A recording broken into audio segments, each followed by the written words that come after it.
Yelena. This is Dominic. Hi. Our combined living, dining, kitchen area. This is kind of the biggest part of our house, probably the part where we spend most of our time. We really loved this layout when we first saw the apartment because of how spacious and open it is, and then especially with this second kind of a double-story high space in the living room, really adds some volume, makes it feel a lot more airy. It's Minergie certified, so it's very environmentally conscious, and one thing is that the exterior walls they're about this thick, so it retains a lot of heat and cooling, super sealed windows everywhere, and there is passive fresh air ventilation put in through the ceiling. And then the floors are heated, and because it's owned by SBB, the train company, we also get train vouchers every year as kind of to boost ridership and encourage us to take public transit.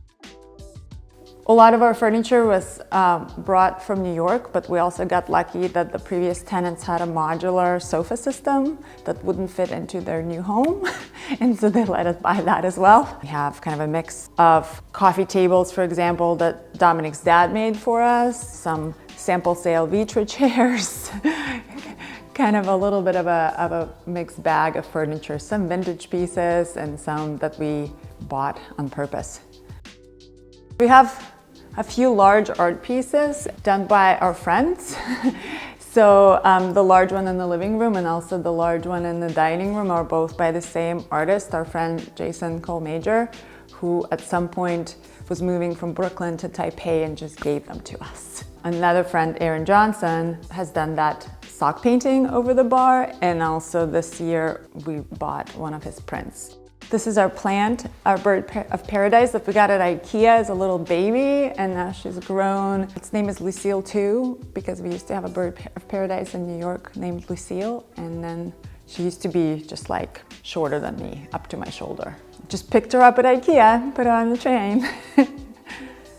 We have an open kitchen, which we love. Very standard Swiss kitchen, kind of one of the 4 models that exists in white on white, which I also like because I think it's easier to clean spills when the counters are white. These islands technically move, but we've never moved them, only by leaning on them a little. When people come over, they lean on them, and by the end of the night, they've shifted slightly. Nice surprise in this apartment is that there is kind of a storage room off the kitchen where the washer and dryer lives, but also there is some room for additional storage. So we have a wine cooler in there and some shelving. That's where we keep all of our cleaning supplies. So it makes it very easy to kind of hide stuff away when people come over.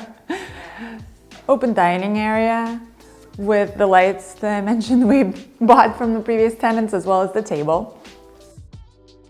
We got some shelves from IKEA to house our records. On top is Dominic's grandmother's pottery collection that we brought. At some point we inherited it. She lived in New Mexico. Some of them are really antique and others are just local craftsmen from various indigenous tribes and various places where she also traveled.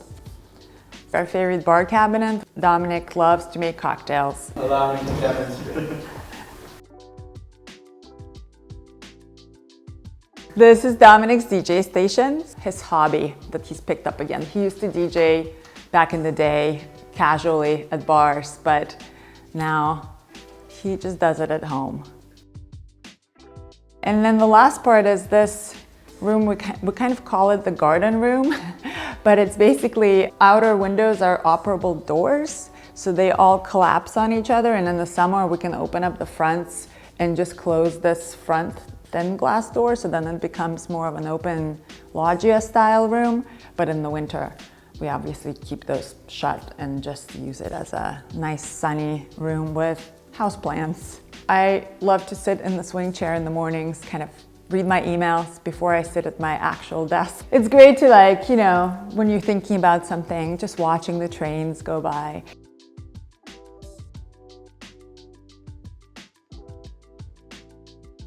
This is the little entryway where you came in, which is nice. Always good to kind of keep your shoes, coats in one place. Easy not to drag things through the whole apartment. So the first room is our guest room, which now has become Dominic's office. We've now had one guest actually staying here, so that's very exciting.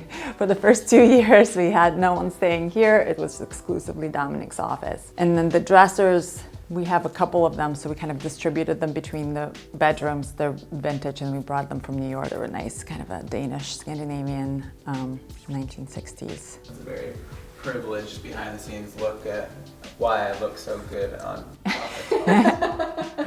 That explains it. So then the next room is our bedroom, where our cat is sleeping right now.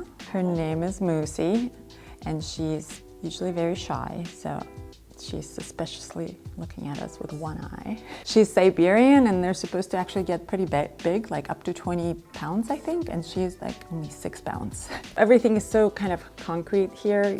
I mean, the floors are wood in the bedroom, but the ceilings are concrete, so we added some curtains to make it feel a little softer. It definitely helps with acoustic absorption. surprisingly quiet for being next to the train tracks. And so then we have 2 bathrooms. We always joke that it's kind of his and hers because one has a shower and Dominic kind of walk-in shower, but I like to have a bathtub. So then this one is mine and I have a bathtub. Dominic's, it's a smart toilet seat. Installed by myself. Yeah, it's nice and toasty.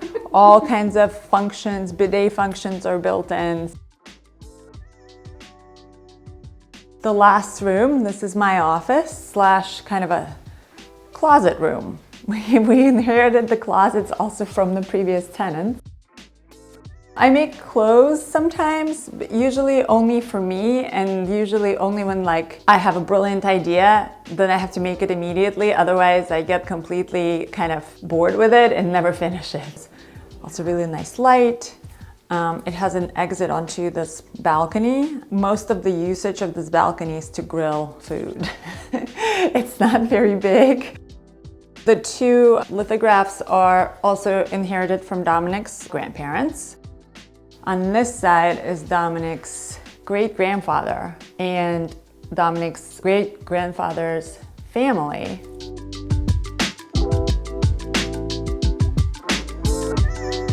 So I'm an interior designer. My expertise is in workplace design, but in the last 1.5 years or so, I kind of switched to working directly with a local Swiss pharmaceutical company, and I'm a part of their design team overseeing projects for them globally of their workplaces. The best part is that it's super convenient. So we're 2 minutes from a train station, the central station in Zurich, and it's kind of the center of the city where we can go in different directions and reach very quickly all kinds of different neighborhoods. So we have Langstrasse on one side, bars and clubs and everything associated with that. Then we have this kind of a quieter residential neighborhood on the other side that has some really good small stores that we like to visit. And then the center of the city is also within kind of a 5 to 10 minute walk. So first of all, we'll live above Cosmos, which is a movie theater / cafe.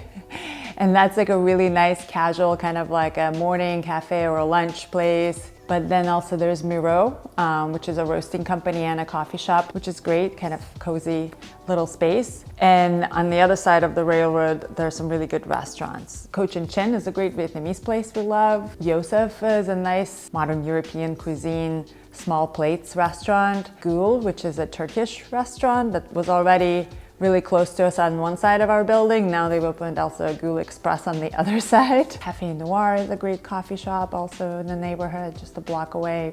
There's a great Brokey house just across the street. Great Mexican store, El Maíz is just right there. Sometimes we joke that we can spend the whole weekend kind of within 5-minute radius of our house. There's a museum for design museum also within a 5-minute walk. So it's kind of, you can have this kind of a cultural Saturday and then have lunch somewhere, get coffee, go to dinner, go to a bar, all within like a 5-minute walk basically. Like to buy a lot of records. And then we do love art. So I think when we have an opportunity to get something, we do, but we don't really set a goal kind of to collect anything specific. At some point we collected decanters, but then it was a long time ago, and then we realized how dusty they get when they're all sitting on your shelf and you have too many. You have to dust them all the time. So we pared down that collection to just a few. It's a good question, because I think because I am a designer, I always like different things that are not necessarily related and wouldn't necessarily go well together. So it's definitely somewhat minimalist, because I try not to commit to anything too crazy or ostentatious that I might change my mind about later on. I'm kind of like envisioning getting tired of things, even if I really, really like them. So I gravitate towards more kind of classic minimalist pieces that I feel like will just serve me longer, and then I will not be tired of them or bored. And if I get something that doesn't match it exactly, they could still go together and things can kind of coexist. So yeah, there's a lot of kind of Scandinavian vibes around here. I also have a problem, I think, parting with things sometimes. So once I've owned something for a long time, it almost like acquires this sentimental value where even if it's not perfect, I'm like, well, but I have this. Why would I need to replace it? Maybe it can work with some of the other things I already have. And there are some things that I'm definitely like, I want this. Like I really wanted a swing chair. And so that was one piece where it's like, I don't care. Once I have space for it, I'm getting a swing chair. It's not going to be anything crazy, but I really enjoy the morning coffee and checking emails while I'm swinging in it. So that was like my mission. Once I got it, then I kind of, okay, the rest can just like fall into place. If I see something that speaks to me, I can buy it. If I don't, we have everything, so we don't really need anything else.